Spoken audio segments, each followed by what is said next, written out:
요즘도 식당에서 하니까 뭐 각 가정이 따로 준비하는 게 없어서 식사가 비슷합니다. 그러나 예전에는 잔치가 있는 집 잔치와 없는 집 잔치가 많이 달라서 이런 말도 있었습니다. 소문난 잔치에 먹을 것 없다. 예상과 실제가 너무 다를 때 그 차이점을 극명하게 대조하는 표현이지요. 맛집으로 유명한 곳에 가서 먹었더니 맛이 없었다거나, 스펙이 엄청난 교수님의 강연을 들었더니 뻔한 내용을 강의한다거나, 모든 첨단 기술을 총동원한 기기가 나온다고 해서 기다려서 막상 공개하는 날 몇몇 중요 기능이 작동하지 않는다라고 할 때 그 상황을 비꼬아서 조롱하면서 하는 말, 소문난 잔치에 먹을 것 없다입니다. 물론 반대의 의미로도 사용될 수 있습니다. 기대를 하지 않는 거죠. 그럴 줄 알았다라는 의미죠. 소문이 날 때 저거 과장되고 허풍이다. 기대를 한 것이 아니라 아마 별것 없을 거다라고 예상을 했는데 실제로 전혀 특별하지 않았을 때도 그런 말을 사용합니다. 기대와는 정반대가 되는 경우, 또는 기대한 그것과 같은 경우, 그런 장면을 성경에서 어느 곳을 한번 예를 들을까 하는데 오늘 민수기 11장이 딱 적절할 것 같습니다. 자, 민수기 11장은 그동안 해왔던 민수기 1장부터 10장까지를 복습을 좀 하고 11장 이후부터 어떻게 달라지는지 한번 예습을 해보도록 하겠습니다. 그러니까 민수기 11장은 이전과 이후가 완전히 달라집니다. 오늘 어떻게 달라지는지 그 앞에 부분을 좀 충분히 복습을 하고 달라지는 포인트 하나를 설명하고 다음 주부터 11장 이후를 설명해 보겠습니다. 민수기 1장부터 10장까지는 이스라엘이 그동안 머물러 있던 시내 광야를 떠나려고 준비하는 과정이 소개되어 있습니다. 물론 그 준비를 이스라엘이 하지 않았습니다. 자신들이 광야를 잘 통과하기 위한 어떤 조치, 어떤 수단, 어떤 방편도 이스라엘이 마련하지 않았습니다. 심지어는 이스라엘이 하나님에게 요청하지도 않았습니다. 이스라엘이 천하태평이라 그런 것이 아니고 이스라엘이 믿음이 좋아서도 아닙니다. 이스라엘은 두렵고 불안했고 걱정되고 염려되고 준비해야 될 것이 많았습니다. 그런데도 이스라엘은 아무것도 하지 않았습니다. 왜냐하면 하나님이 먼저 이스라엘이 필요하다고 하는 생각하는 것들, 이스라엘이 아마 요구할 것 같은 그런 조치들을 하나님이 모두 제공해 주셨기 때문입니다. 이스라엘이 따로 할 일이 없도록, 더 이상 할 일이 없도록 하나님이 철저하게, 하나님이 완벽하게, 부족함이 없게 친히 직접 하나님이 모든 것을 은혜로 베풀어 주셨습니다. 저와 여러분이 이스라엘 사람이라고 생각을 하시고 지금 광야에 있다고 생각을 하시고 출발하기 직전이라고 생각을 하시고 과연 하나님께서 준비해 주신 것이 출발하기에 충분한가 한번 따져보시기 바랍니다. 제가 하나님의 준비를 몇 가지 소개시켜 보겠습니다. 하나님이 준비하신 것, 하나님이 제공하신 것 중에 가장 기본적인 것, 가장 본질적인 것은 하나님이 인간과 관계를 맺으셨다라는 겁니다. 하나님이 이스라엘을 하나님의 백성, 하나님의 자녀로 삼으시고 하나님은 이스라엘의 하나님, 이스라엘의 신이 되기로 하셨다라는 겁니다. 물론 이것은 갑자기 맺어진 것이 아니라 이미 조상 때부터 맺어져서 지금까지 이어지고 있는 것입니다. 그리고 이 관계는 하나님이 친히 맺으신 거기 때문에 인간에 의하여 깨어질 위험성이 전혀 없습니다. 이 관계가 견고하다는 것을 입증하기 위해 하나님께서는 여러 차례 언약으로 맹세까지 해 주셨습니다. 성경에 나오는 하나님의 언약은 하나님께서 맺어주시는 일방적인 언약, 인간에게 요구하는 것이 전혀 없는 무조건적인 언약, 한 번 맺으면 절대로 파기되지 않는 영원한 언약입니다. 그래서 창세기에서 아브라함과 언약을 맺으셨고, 출애굽기에서 이스라엘과 거듭 그 맹세를 확인해 주셨습니다.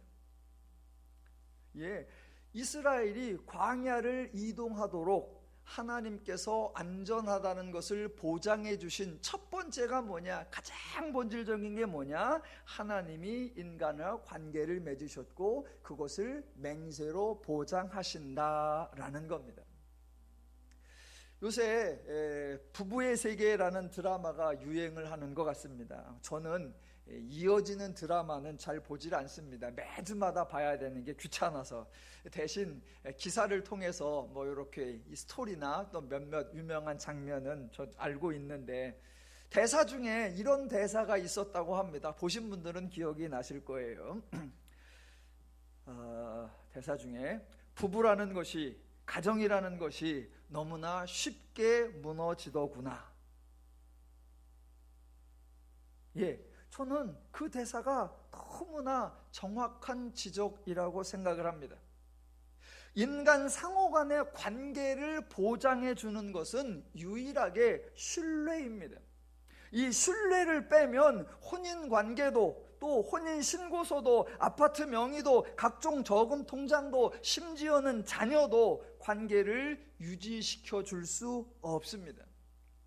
신뢰가 가장 중요한데, 인간은 말로는 신뢰를 중요시한다라고 하면서도 실제로는 법적인 증명서를 가장 우선시합니다. 그러나 하나님은 실제로 신뢰를 가장 우선시하십니다. 그래서 하나님과 이스라엘이 관계를 맺었고, 하나님이 이스라엘이 언약을 맺었는데 그 언약을 보증할 만한 어떠한 법적인 증명서가 없습니다. 하나님이 도장을 찍어 주신 것도 없고 징표를 제공해 주신 것도 없습니다.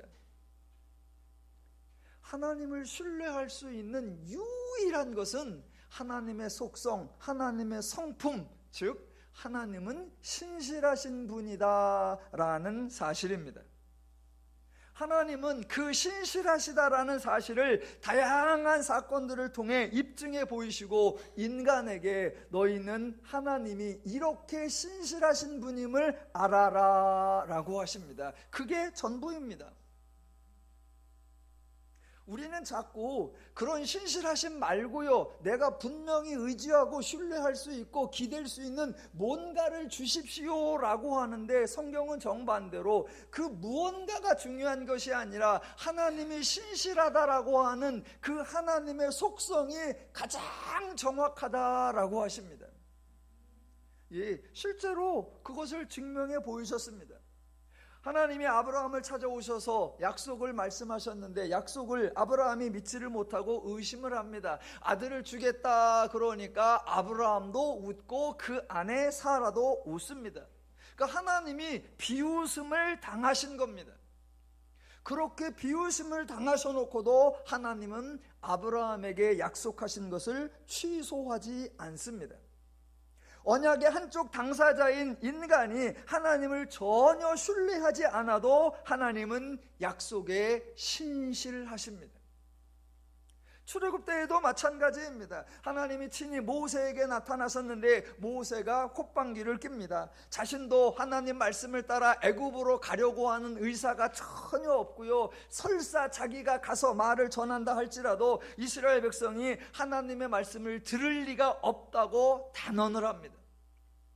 하나님이 겨우겨우 설득해서 모세가 애굽으로 가서 바로 앞에 가서 하나님의 말씀을 전하죠. 그때 바로가 보내지 않고 도리어 이스라엘 백성의 노역을 힘들게 합니다. 그랬더니 모세가 당장에 하나님께로 쫓아가서, 내가 하나님 시킨 대로 했더니 바로가 이 백성을 또 학대하고 주님께서 구원하지 않습니다 라고 하나님께 온갖 타박을 저질러댑니다.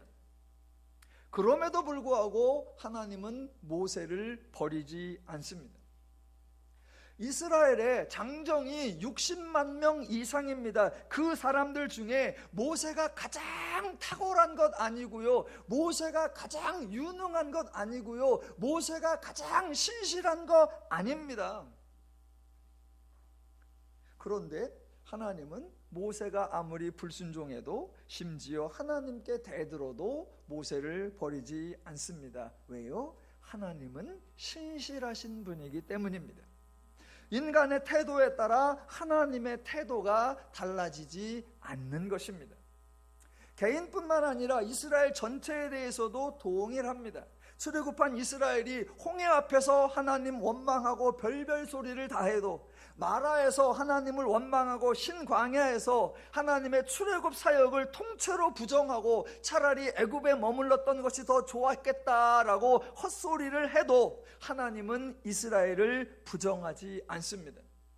더 나아가 시내산에서 하나님을 버리고 금송아지 우상을 만들어도 하나님은 이스라엘을 포기하지 않습니다. 물론 하나님께서 과격한 말씀을 하시는 경우가 있어요.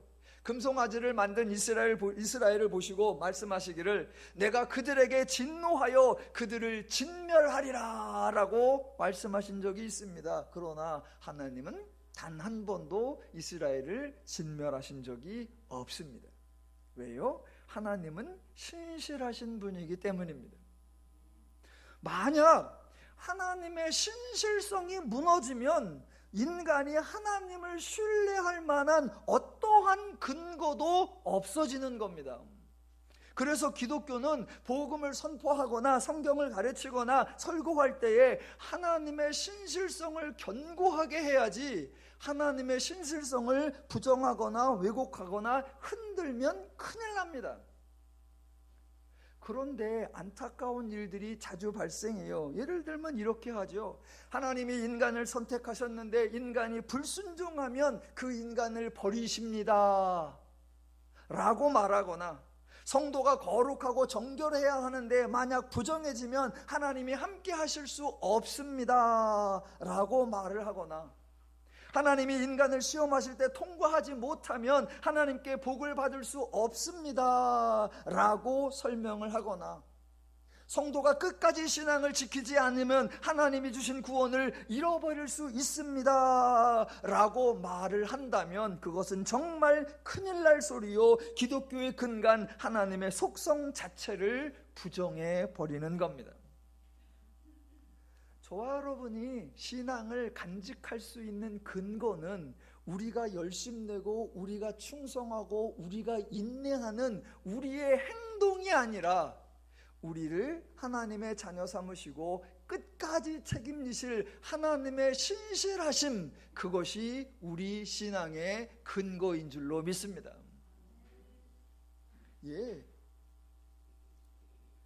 하나님이 광야를 출발하기 전에 이스라엘 백성에게 너희가 안심하고 출발하라, 너희가 자연스럽게 평안하게 담대하게 광야에 이동을 하라 라고 제공하신 가장 본질적인 근거가 바로 하나님의 언약, 하나님의 맹세, 하나님의 신실하심입니다. 이스라엘이 이 하나님의 신실하심을 알면 정말 광야 이동을 편하게, 즐겁게, 신나게, 행복하게 할 수 있었습니다. 안전이 보장된 이동이고 결과가 보장된 이동이기 때문입니다. 중간에 어떤 사태가 발생해도 전혀 걱정이 되지 않습니다. 성경은 이스라엘이 광야를 지나가는 동안 아무 일도 발생하지 않는다라고 말하지 않습니다. 많은 일들이 발생할 겁니다. 그러나 걱정할 것이 없다. 왜요? 하나님이 책임자로서 하나님이 해결할 것이니까 라는 겁니다.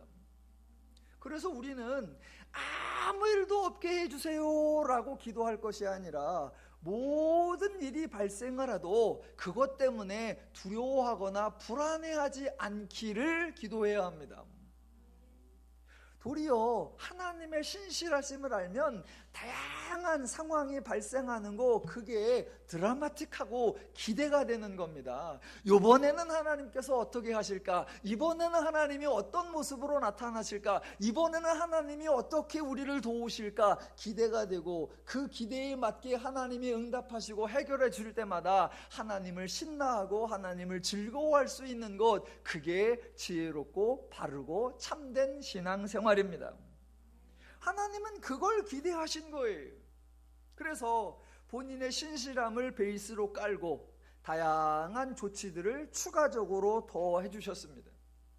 제가 그동안 민수기 1장부터 10장까지 출발하기 직전까지 하나님이 행하신 여러 조치들을 설명드렸었는데, 대표적으로 4가지입니다. 첫 번째가 유월절을 행하라 라는 것이었습니다. 유월절은 하나님이 필요해서가 아니라 이스라엘을 위로하기 위하여 행하라고 하신 겁니다. 유월절에서 하나님이 너희를 애굽에서 인도하여 내었으니 하나님이 너희를 끝까지 책임져야 한다라는 사실을 너희가 유월절을 행함으로 하나님에게 요구하고 하나님에게 주장하라라는 것이었습니다. 두 번째가 인구조사였습니다. 하나님께서 이스라엘 백성 한 사람 한 사람을 친히 하나님의 수중에 포함시키는 것, 하나님의 관리, 돌봄, 보호 안에 두신다라는 거였습니다. 세 번째는 인구조사를 조금 더 디테일하게 해서 레위인들과 이스라엘의 첫 번째 난 아들들을 다 계수해서 그들이 하나님의 것이다 라고 선포한 겁니다. 하나님의 것이니까 당연히 하나님이 책임을 지신다라는 의미였습니다. 네 번째가 나팔이었습니다. 이스라엘의 입장에서 하나님이 나타나기만을 기다리는 것, 수동적으로 하나님이 행하는 대로만 따르는 것, 그것이 두려울 수 있으니 너희가 필요하다면, 너희가 하나님을 동원할 일이 있으면 언제라도 하나님을 호출하고 하나님을 불러낼 수 있는 장치로서 하나님이 나팔을 만들어 불어라 라고 제공해 주신 겁니다. 자, 조금 더 범위를 확장시켜 볼게요. 지금 광야 이동이 불안하고 걱정스럽고 염려스럽고 위험하고 그런 상황이 전혀 아니라는 겁니다. 하나님이 그동안 준비해서 제공하신 건 이스라엘을 너무나 평안하게, 너무나 자연스러울 수 있도록 조치해 주신 거예요. 다시 한번 정리를 해보면 이 모든 것의 기획자가 하나님이시고, 이 모든 것의 진행자가 하나님이시고, 이 모든 것의 책임자가 하나님이신데, 그 하나님은 신실하신 분이다라는 겁니다. 그 신실하신 분이 베일에 가려져 있는 게 아니고, 소문으로만 무성한 게 아니고, 이스라엘의 삶의 현장에 직접 나타나서 그들의 직면한 문제들 속에서 자신을 증명해 보이셨다라는 겁니다. 또 그런 기획자, 그런 진행자, 그런 책임자가 계시는데, 이스라엘의 광야 여정은 모든 내용이 공개되어 있고 알려져 있습니다. 즉, 어디로부터 출발해서 어디로까지 가야 하는지 전혀 알지 못한 채, 갈 바를 알지 못하고 목적지 없이 유랑하는 그런 게 전혀 아니다라는 겁니다. 출발을 애굽에서 했으면 목적지는 진작부터 정해져 있었습니다. 어디로 간다? 가나안 땅으로 간다. 일단 애굽에서 나오고 그제서 급조한 목적지가 아니라 조상 아브라함에게 처음부터 약속하시기를 가나안 땅, 이 땅을 너에게 주리라 라고 하셨다는 겁니다. 그러니까 그 기획자요, 진행자요, 책임자이신 하나님이 출발지와 목적지를 온전히 드러내 주셨고, 그리고 실제로 그 길을 가는 동안 구름 기둥과 불 기둥이 전담하기로 했으니 길을 잃거나 헤매일 가능성도 전혀 없습니다. 아마 실질적인 면을 걱정하시는 분도 있을 겁니다. 이동을 하면 제일 필요한 게 식량 아니냐라고 말씀하실 수 있습니다. 예, 아시다시피 식량은 하나님께서 매일 새벽에 배송해 주셨습니다. 여러분, 새벽 배송의 원조는 쿠 머시기 팡이 아니고요. 하나님이세요, 하나님. 벌써 몇천 년 전에 너희들이 잘 때 눈 뜨고 일어나면 각 집 앞에 다 먹을 것이 어느 누구도 부족함이 없도록 완벽하게 풍성히 배달해 준다. 하나님이 하셨어요. 하나님이. 인간 세계에서 발생하고 있는 모든 거의 원조는 하나님이십니다. 그렇게 또 배달을 해주셨는데 어떤 사람이 왕창 가져가 버리면 나머지는 또 없을 수 있지 않냐? 아니요. 아무리 많이 가져가도 도무지 부족함이 없게끔 하나님께서 분배까지도 온전하게 책임을 져 주셨습니다. 혹시 여러분이 좀 놓치실 것 같아서 설명을 드리면요, 이스라엘은 만나밖에는 아무것도 없었느냐? 아니요. 이스라엘에게요, 다른 것들도 있었어요. 애굽에서 들고 나왔던 것이 물론 곡식도 있는데 곡식은 얼마 지나지 않아서 떨어지죠. 대신 뭐가 있었느냐? 가축이 있었습니다. 이스라엘은 노숙자처럼 아무것도 없는 빈털터리가 아니었어요. 애굽에서 나올 때 하나님이 이스라엘 백성들에게 요구해서 은금도 가지고 나오게 하셨고요, 곡식도 가지고 나오게 하셨고요, 가축도 가지고 나오게 하셨어요. 그래서 일정 부분 가축이 있습니다. 지난번 민수기 7장 할 때 성전이 애굽에서 나온 지 둘째의 첫째 딸 초하루에 성막을 세웠다 그랬고, 그날에 12지파가 순서대로 예물을 드렸다라고 했습니다. 그 예물이요, 그냥 말로 때운 게 아니라 그저 찬송합니다가 아니라 실제로 예물을 드렸습니다. 뭘 드렸냐? 제가 읽어볼게요. 성막을 세우던 날에 드린 예물, 번제물로 수송아지 1마리와 수양 1마리와 1년 된 어린 수양 1마리, 화목제물로 소 2마리와 순양 5마리와 수염료 5마리와 1년 된 어린 순양 5마리씩. 누가 드렸다고요? 각 지파별로요. 다 드렸어요. 그러니까 하나님께서는 너희가 준비한 게 있느냐? 해라. 그러나 그거 불안할 걸, 한번 괴질이 돌면 싹 죽어서 너희들 먹을 것이 없을지도 몰라. 그러니 너희들 준비할 거 하고 대신 내가 너희의 삶을 보장하기 위해서 만나를 책임진다라고 해 주신 겁니다. 하나님은 무지하게 자상하세요. 식량 문제 나오면 당연히 뭐가 나옵니까? 식수 문제 나오죠. 그러나 그것도 하나님이 간단하게 해결해 주셨고요, 또 실질적으로 중요한 문제는 외적이 침입하는 거죠.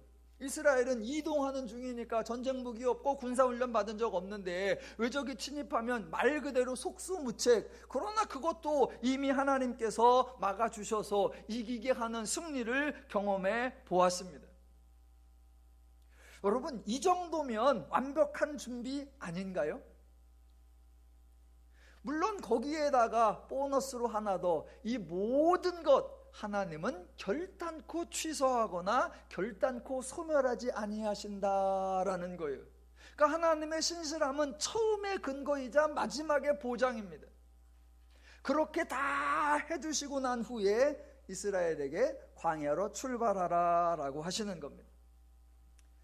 오늘이 민수기 15번째인데 제가 14번에 걸쳐서 계속 출발하기 전에 하나님이 얼마나 자상하게, 하나님이 얼마나 풍성하게, 하나님이 얼마나 완벽하게 준비해 주셨는가, 하나님의 신실성, 하나님의 배려성, 하나님의 준비성, 이것을 강조해 왔습니다. 여러분이 이것을 이해하시고 동의해 주셔야 합니다. 다른 표현으로 바꿔보면 지금 이스라엘의 이동이 하나님이 이스라엘을 훈련시키는 것이 아니다라는 겁니다. 하나님은 인간이 살지도 않고 인간이 살기도 힘든 오지로, 광야라는 오지로 몰아놓고 극기 훈련하듯 인간을 다루고 있는 것이 아니다라는 겁니다. 이스라엘을 하나님의 백성 삼았다는 명분으로 하나님에게 절대적인 충성을 요구하고 백성에게 해주는 것은 없으면서 대신 백성을 시험한다고 시련과 역경과 고난의 과정을 통계하게 하는 것이 절대로 아니다라는 겁니다. 일정도 공개하지 않고 목적지도 정해주지 않고 준비도 대충 하게 하고 나서 오직 하나님을 믿으라, 하나님을 신뢰하라 라고 강요하면서 무모한 모험을 하게 하고 비정상적인 상황에 도전을 하라고 심각한 요구를 하지 않는다라는 겁니다. 이것을 이해하시고 이것을 동의해 주셔야 합니다. 제가 왜 이것을 자꾸 강조하냐면 이스라엘 과거의 얘기가 아니라 오늘날 우리들의 신앙생활의 기본 자세, 우리 주변에서 발생하는 좀 괴이한 종교 집단들의 기이한, 좀 난해한, 어리석고 미련한 그런 방법의 틀을 극복하기 위해서는 이 하나님의 일하심을 바르게 알아야 한다라는 겁니다. 이 출애굽과 광야 이동뿐만 아니라 구약 전체를 다 보시면요, 하나님이 아무런 대책 없이 인간을 험지로 몰아가신 적이 없습니다. 그래서 인간 쪽에서 알지도 못한 채, 믿지도 못한 채 불안과 염려 가운데 행여 하나님 말씀에 불순종했다가 더 큰 화를 당할까봐 두려움 속에 어쩔 수 없이 하나님 명령에 복종하는 모습 성경에 없습니다. 하나님은 인간을 그렇게 다루지 않으십니다. 신약에서도 마찬가지예요. 신약의 마태복음 10장에 보면 예수님께서 제자들을 불러서 2명씩 짝을 지어 파송을 하십니다. 그때의 중요한 이야기, 마태복음 10장 1절. 예수께서 그의 12제자를 부르사 더러운 귀신을 쫓아내며 모든 병과 모든 약한 것을 고치는 권능을 주시니라 입니다. 이게 하나님 방식입니다. 하나님의 일을 위해 인간에게 준비하라고 요구하는 것이 아니라 하나님의 일에 필요한 것을 하나님이 제공해 주시는 겁니다.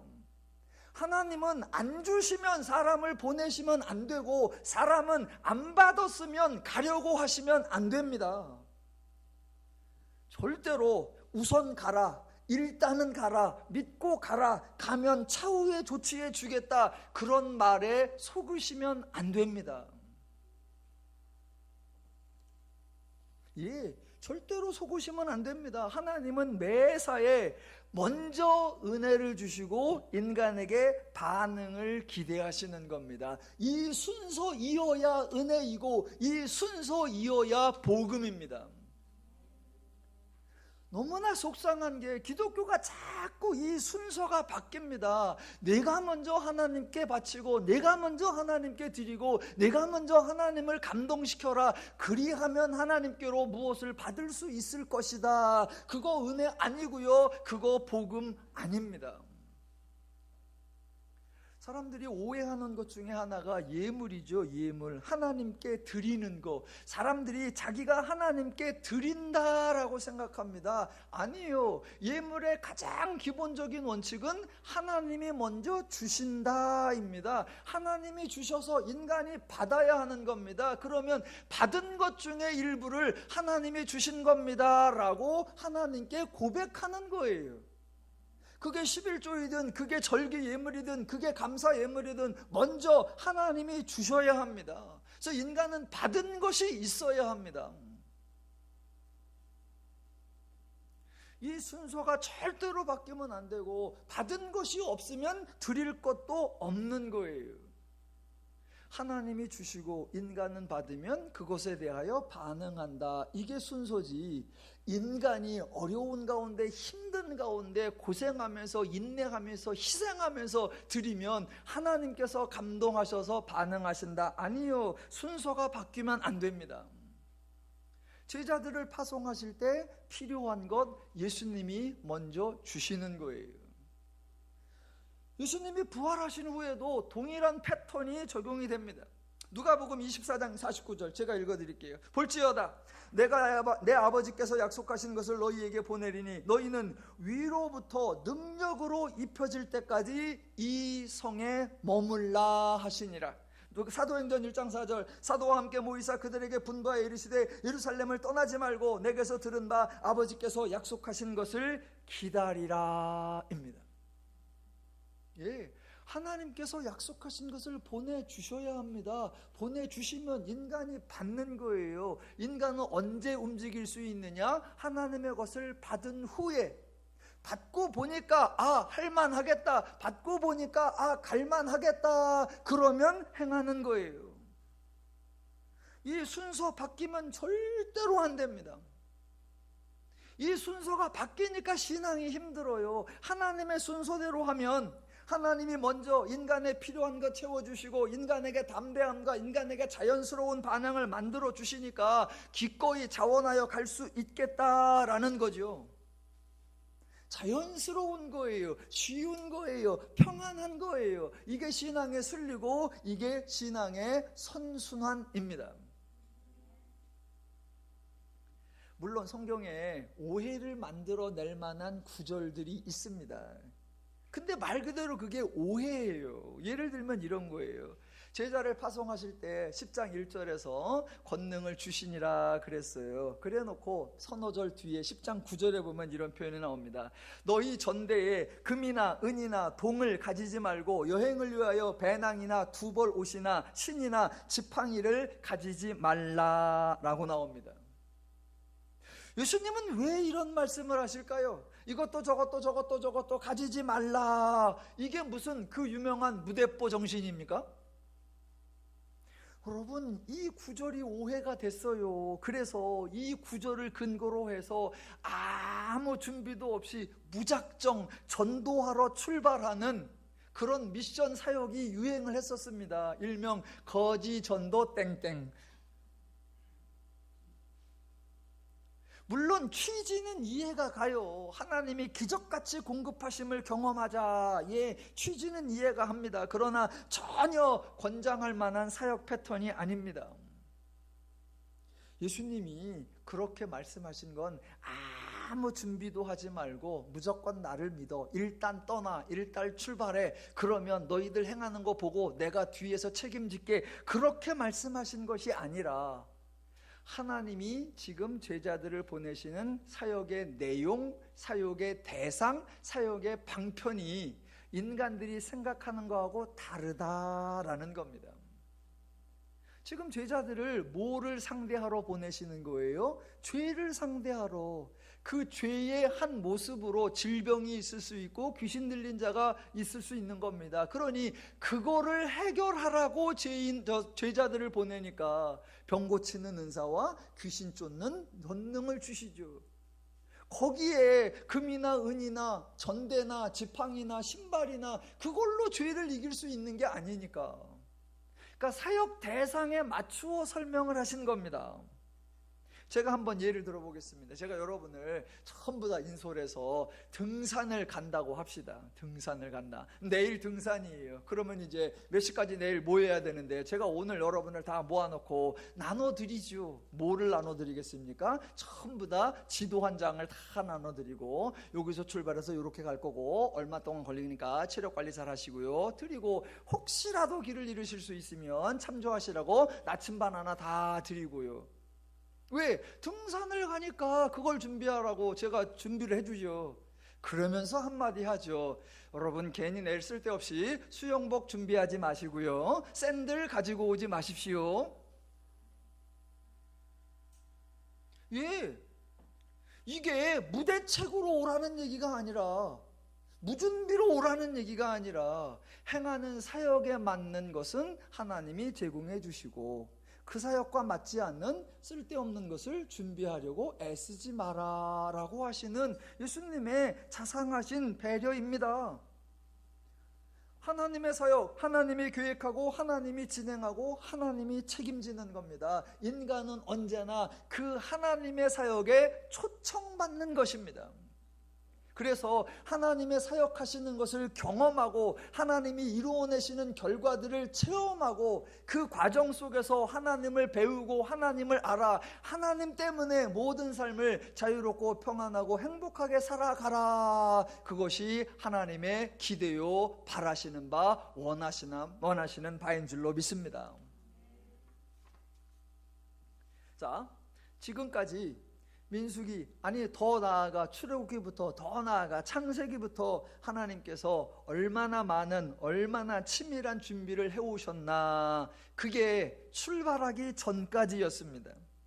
이렇게 출발하기 전에 충분한 준비와 내용을 제공해 주셨다면, 이제 하나님의 은혜를 깨닫고 하나님의 신실하심을 이해했다면, 시내산을 출발하여 광야를 이동하는 이스라엘의 모습이 우리가 읽는 민수기와는 좀 달랐어야 했지 않나라는 겁니다. 그런데 읽어보면 전혀 다르지가 않더라라는 겁니다.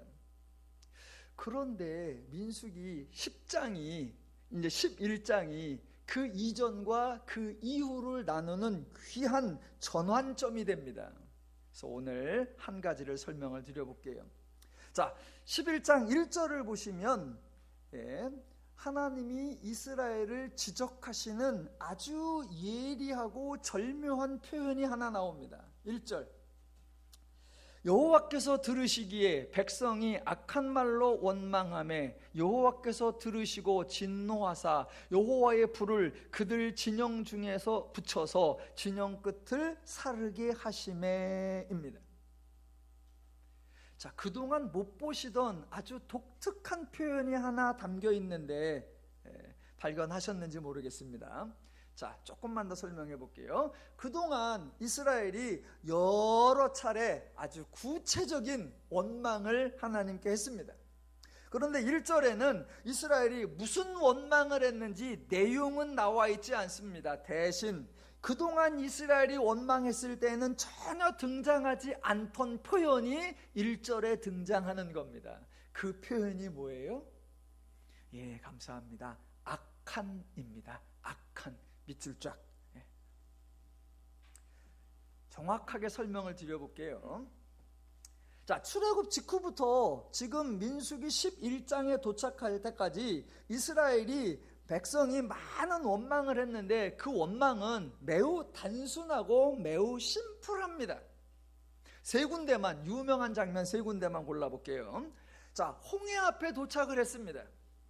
앞에는 바다가 있고 뒤에는 적군이 쫓아오니까 당연히 원망이 나오지요. 그래서 하는 말, 출애굽기 14장 10절. 자, 읽는 내용을 민수기 11장 1절하고 비교를 하시면서 들어보십시오. 출애굽기 14장 10절. 이스라엘 자손이 심히 두려워하여 여호와께 부르짖고 그들이 또 모세에게 이르되 애굽에 매장지가 없어서 당신이 우리를 이끌어내어 이 광야에서 죽게 하느냐? 어찌하여 당신이 우리를 애굽에서 이끌어내어 우리에게 이같이 하느냐입니다. 이스라엘이 원망하는 거 충분히 이해가 갑니다. 생사가 위태로우니까 불평하고 원망하고 불만을 표시하는 거, 예, 이해가 갑니다. 그래서 하나님께서는 아무것도 묻지 아니하시고 하나님이 그 문제를 해결해 주십니다. 그 다음, 마라에 도착했을 때 물이 써서 마실 수가 없습니다. 그러니까 하는 말, 15장 24절. 백성이 모세에게 원망하여 이르되 우리가 무엇을 마실까 하매입니다.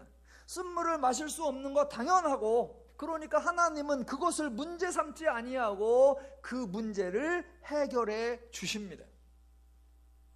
조금 더 지나 신광야에 이르렀을 때 먹을 것이 없습니다. 그때 이스라엘 백성들, 16장 2절, 이스라엘 자손 온 회중이 그 광야에서 모세와 아론을 원망하여 이스라엘 자손이 그에게 이르되 우리가 애굽 땅에서 고기가마 곁에 앉아있던 때와 떡을 배불리 먹던 때에 여호와의 손에 죽었더라면 좋았을 것을 너희가 이 광야로 우리를 인도해내어 이 온 회중이 줄여 죽게 하는도다. 배고프면 고운 소리 안 나와요. 예, 배고프면 투정, 원망, 불평 나오는 거 당연합니다. 그래서 하나님께서 그들의 문제를 해결해 주십니다. 크게 세 장면을 보았는데 이스라엘이 하나님을 원망했지만 하나님은 이스라엘의 원망을 문제 삼으신 적이 없습니다. 너희는 왜 원망하느냐? 너희는 왜 불평하느냐? 왜 하나님을 신뢰하지 않느냐? 책망하지 않으셨고요, 꾸짖지 않으셨고요, 하나님이 어떤 심판, 어떤 징계, 어떤 형벌도 내리신 적이 없습니다. 왜요? 예, 저들의 원망이 당연했기 때문이에요. 저들의 불평이 당연했기 때문입니다. 애굽에서 살다가 광야로 나왔습니다. 새로운 삶의 패턴이고 경험하지 못한 일상이고 충분히 대비하지 못했기 때문입니다. 그래서 원망 나오는 거 당연하죠. 그런 사람들에게 필요한 거 징계가 아니라 은혜였습니다. 그래서 하나님께서 저들의 원망하는 모든 상황을 다 해결해 주셨죠. 그러면서 하나님은 해결할 능력이 있으신 분이다 라는 거 알게 하셨고, 하나님은 앞으로도 계속해서 너희를 도와줄 거다 보장해 주셨죠. 그래서 한두 번이 아니고 한두 달이 아니고 시내산에 머무는 대략 10개월 동안 하나님은 지속적으로 은혜를 제공하셨고, 드디어 시내 광야에서 바란 광야로 출발하기 전에 민수기 1장부터 10장까지 두려움과 불안과 염려와 걱정에 쌓여 있을 그 이스라엘을 위해 너무나 완벽한 그들의 필요를 모든 채워주시고 나서 이제 그들에게 가라고 하신 겁니다. 자, 10장 10절에 둘째 해 둘째 달 20날에 구름이 증거의 성막에서 떠오르매 이스라엘 자손이 시내 광야에서 출발하여 자기 길을 가더니 바란 광야에 구름이 머무니라. 그렇게 출발해서 11장 1절이 온 겁니다. 자, 출발해서 11장 1절까지 며칠이 걸렸는지 그것은 잘 모르겠습니다만, 이 11장 1절 이후부터 이스라엘의 모든 행동들이 달라지고 하나님이 다른 표현이 등장합니다. 자, 지금까지 설명드린 대로라고 하면 하나님이 그렇게 신실하게 그렇게 철저하게 준비를 시켜주셨으니까 이스라엘은 정말 기뻐하며 즐거워하며 감사하며 행복해하며 이동을 했어야 한다. 그런데 그렇지 못했다. 자, 하나님이 아무리 은혜를 주셨어도 2중, 3중, 4중의 안전장치를 제공해 주었어도 죄인은 결코 죄인의 틀을 벗어나지 못하고 여전히 11장 1절부터 또다시 원망이 시작되더라라는 겁니다. 그런데 그 원망을 대하는 하나님의 반응이, 하나님의 표현이 10장 이전과 11장하고는 달라지더라라는 겁니다. 이스라엘은 앞으로 계속 원망합니다. 그래서 11절에서 11장에서 먹는 것 때문에 원망하는 거 보시게 될 거고요. 이제 순서에 따라서 12장에 가보시면 모세의 사생활에 대해서 비방하고, 14장에서 가나안 정탐을 마친 후에 가나안 땅에 대해서 자신들의 여정에 대해서 마구잡이 원망을 토해내고요. 16장에서는 레위 지파가 엉뚱한 불을 하나님께 담아드리는 그런 것들도 발생합니다. 그런데 민수기 11장 이전과 11장 이후부터 이스라엘의 행동에 대한 성경의 표현이 달라지더라라는 겁니다. 그 중에 하나가 뭐였다고요? 11장 1절에 나오는 악한입니다. 악한. 자, 이전에 소개시켜드린 대로 홍해에서, 마라에서, 신광야에서 원망했습니다. 원망했어요. 왜 원망했다고요? 힘드니까, 당연한 거였지요. 연약하니까. 그런데 그동안 그런 과정 속에서 하나님이 충분히 알려주시고 제공해 주셨다면 11장부터 이제 새롭게 출발하는 그 순간부터는 원망이 나오면 안 되잖아요. 왜? 그전에는 없었으니까 원망했다. 이제 주었으니까 안 나와야 되잖아요. 그래서 10장까지에는 이스라엘이 원망했을 때 왜 원망한다? 연약했기 때문에. 그런데 11장 이후부터 이스라엘이 원망하면 성경이 이제부터 뭐라고 한다? 그들이 악하다라고 하는 거예요. 그래서 이전에 원망하면 이스라엘이 원망하여 이라고 나오다가 11장부터는 이스라엘이 악한 말로 원망하여 라고 나오는 겁니다. 하나님에 대하여 배우지 못했을 때, 충분한 보장을 받지 못했을 때, 알지 못해서 하는 원망과 불평은 이해가 될 수 있습니다. 그런데 하나님에 대해 충분히 배운 후에도 더 이상 추가할 내용이 없을 정도로 완전한 안전장치가 제공한 후에도 원망이나 불평할 내용이 없음에도 불평한다면 그것은 악한 것입니다. 저는 성경의 표현이 너무나 정확하다고 생각합니다. 그런 면에서 죄인은요, 자, 원망거리가 있으면 원망을 해요. 하나님이 다 해결해줘서 원망거리가 없어요. 그럼 뭐 하게요? 아유, 더 이상 원망거리가 없네, 감사해야 되겠네. 아니요, 원망거리가 없으면요 원망거리를 만들어요. 죄인은요 매우 창의적이에요. 죄인은 매우 능동적이고 죄인은 매우 적극적이에요. 자기가 원망하던 거 다 해결됐어. 그러면 아유, 더 이상 없네 그래야 되는데 아니에요. 또 새로운 걸 만들어내요. 그래서 계속해서 원망과 불평을 중단하지 않아요. 그래서 그전에는 연약하니까 원망했구나, 하나님이 해결해 주시고, 그런데 이제는 너희가 악하다라고 지적하십니다. 4절도 보실까요? 오늘 본문에 나오는 사건 풀이는 다음 주부터 이어서 나올 겁니다. 오늘은 그 배경을 확인해 보는 거예요. 4절, 그들 중에 섞여 사는 다른 인종들이 탐욕을 품음에 이스라엘 자손도 다시 울며 이르되 누가 우리에게 고기를 주어 먹게 하랴입니다. 원망을 하는데 원망하는 내용이 바뀌었습니다. 아주 창의적이고 악의적인 원망을 합니다. 예전에는 먹을 것이 없어서 생계 대책이 없어서 투정이 나왔었습니다. 그런데 지금은 먹을 것이 없는 것이 아니고 생계 대책이 없는 것도 아닙니다. 자신들은 먹을 위해서 어떤 노력도 하지 않았고 하나님이 전적으로 은혜를 공급해 주셨고 하루 이틀이 아니라 1년째 지속되고 있습니다. 그러면 감사해야 합니다. 그런데 감사해야 하는 그 순간에 감사하는 마음 대신에 엉뚱한 마음이 들었습니다. 성경은 그것을 뭐라고 지적합니까? 탐욕을 품음에 라고 합니다.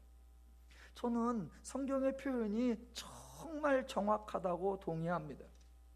보십시오. 성경은 인간의 기본적 욕구를 비난하지 않고 인간의 본질적 필요를 절대로 부인하지 않습니다. 심지어는 인간의 본질적 필요에 의한 것이라면 도둑질도 도둑질로 인정해 주지 않습니다. 어떤 사람이 정말 먹을 것이 없어요. 정말 배가 고파요. 그래서 남의 것을 훔쳐 먹었어요. 세상에서는 네가 배고프냐 안 고프냐는 아무 상관이 없어요. 그건 네 개인 사정이고 남의 것을 훔쳤느냐 안 훔쳤느냐 그것만 따집니다. 성경은 정반대로예요. 훔친 것을 따지기 전에 그 사람이 배고프고 그 사람이 대책이 없었느냐, 그 사람은 먹기 위해서 살기 위해서 먹었다면 그것을 인정해주고 용납해 줍니다. 그게 유명한 신명기 23장 24절이에요.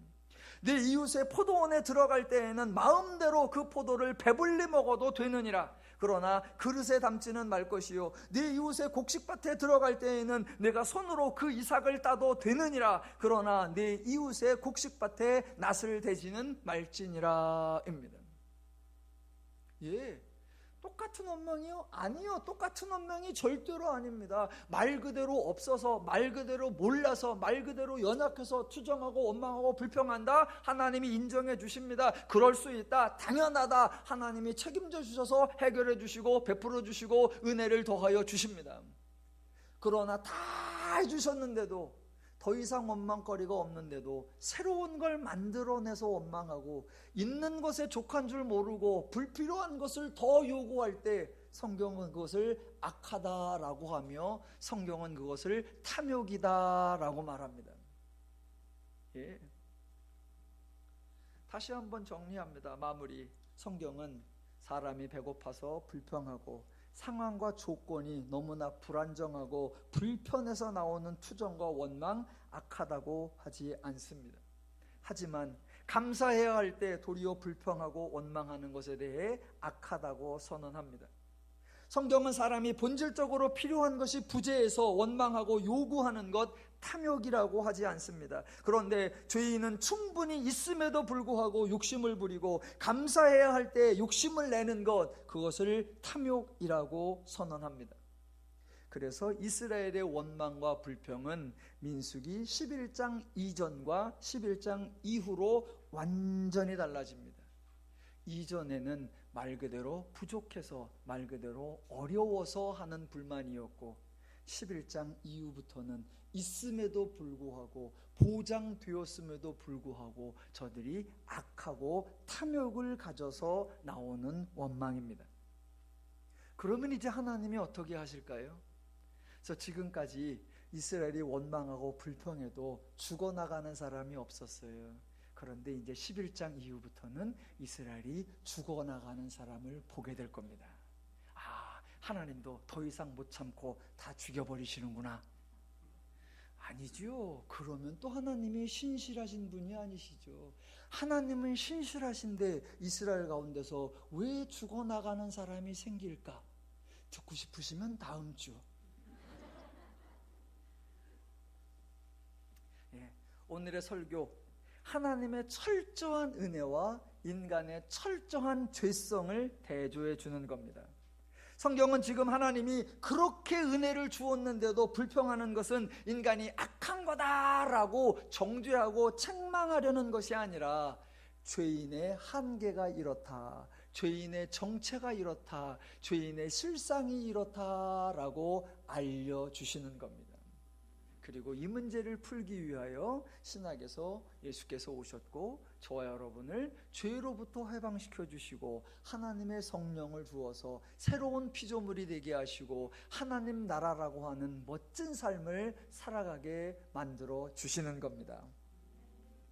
우리 더 누린 모든 성도님들은 성경을 통해 이전에 죄인이었던 우리의 모습을 확인하고 이제는 성도된 우리의 모습을 확인해서 성도됨을 기뻐하며 성도됨을 풍성히 누리시기를 주님의 이름으로 축원합니다.